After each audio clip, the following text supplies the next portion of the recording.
আমি সাইমনকে অনেক আগে থেকেই চিনতাম, একসাথে কলেজে পড়াশোনা করেছি। আমি তো সাইমনকে খুব পছন্দ করতাম বাবা।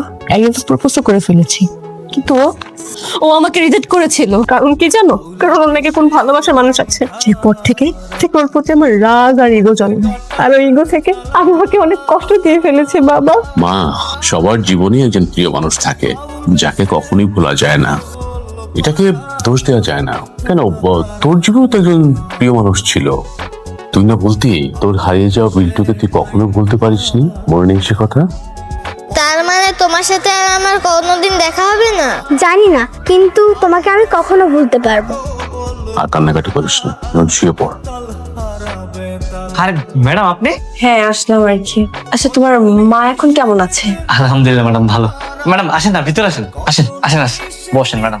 ম্যাডাম, আপনাদের জন্য আজকে আমার মার অপারেশনটা করাইতে পারছি ম্যাডাম। আলহামদুলিল্লাহ। ম্যাডাম, আমি গতকালকে আসছি, আজকে ভাবছিলাম আপনাদের বাড়িতে যাব।